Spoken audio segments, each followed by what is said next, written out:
কচুমুখী, গাটি কচু বা মুখী কচু বিভিন্ন অঞ্চলে বিভিন্ন নামে পরিচিত এই সুস্বাদু গ্রীষ্মকালীন ফসল। আজকের ভিডিওটা কচুমুখীর চাষ আপনি কি করে শুরু করবেন বা কচুমুখীর চাষ কতটা লাভজনক।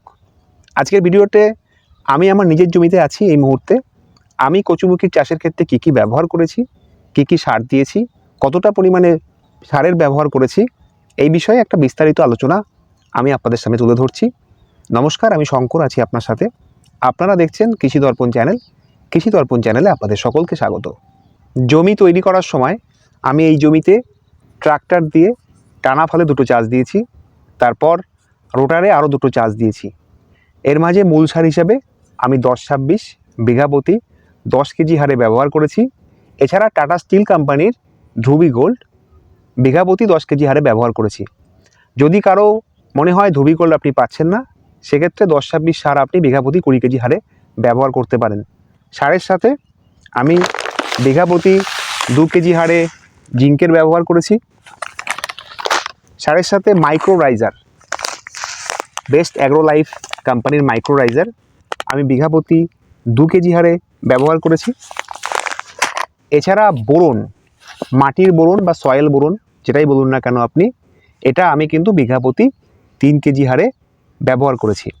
যদি কারো মনে হয় আপনার কাছাকাছি কীটনাশকের দোকানে সয়েল বোরন পাওয়া যায় না, সেক্ষেত্রে কিন্তু আপনি যেটা স্প্রে করি আমরা যেই বোরনটিকে, সেই বোরনটিও আপনি বিঘা প্রতি 1 কেজি হারে ব্যবহার করতে পারেন।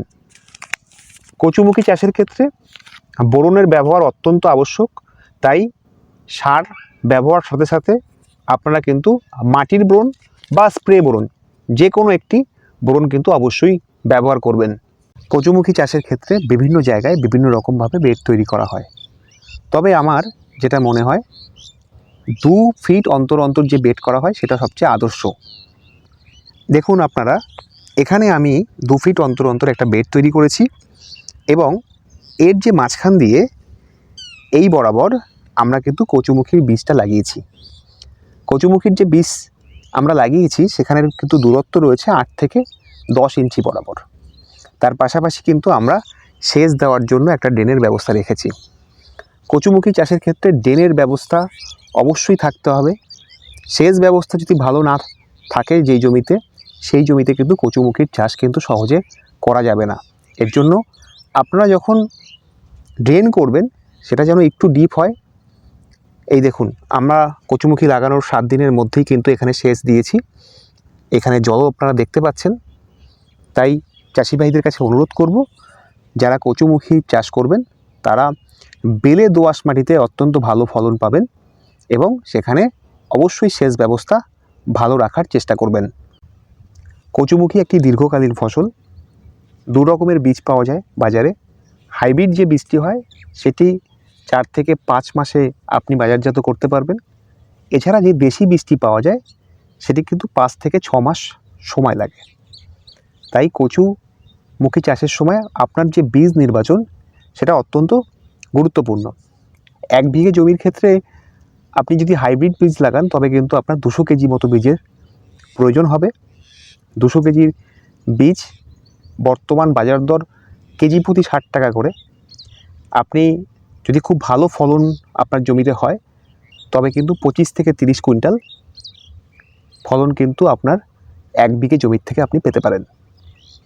আগের বছর কচুমুখী চাষের পর আমরা যে দামটা পেয়েছিলাম সেটা হলো অ্যাভারেজ 30 টাকা করে কেজি প্রতি দাম পেয়েছিলাম। তাই আপনি একটু ক্যালকুলেশন করে নেবেন আপনার 1 বিঘে জমির থেকে কতটা পরিমাণে ফলন আপনি পেতে পারেন। কচুমুখী চাষের ক্ষেত্রে চাষি ভাই আপনার কিছু সতর্কতামূলক ব্যবস্থাও নেওয়া উচিত। সতর্কতামূলক ব্যবস্থা হিসাবে আপনি লক্ষ্য রাখবেন, আপনি নিচু জমিতে কখনো কচুর চাষ করবেন না। অর্থাৎ যে জমিতে জল জমে যায় বা যে জমির জল ধারণ ক্ষমতা অত্যন্ত বেশি, সেই জমিতেও চাষি ভাই আপনি কচুমুখীর চাষ করবেন না।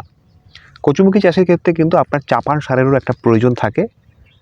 সঠিক সময়ে আমি সঠিক ভিডিও নিয়ে আসব, চাপান সারে আপনি কি ব্যবহার করবেন সেই বিষয়ে একটি বিস্তারিত আলোচনা আপনাদের সামনে আমি তুলে ধরব।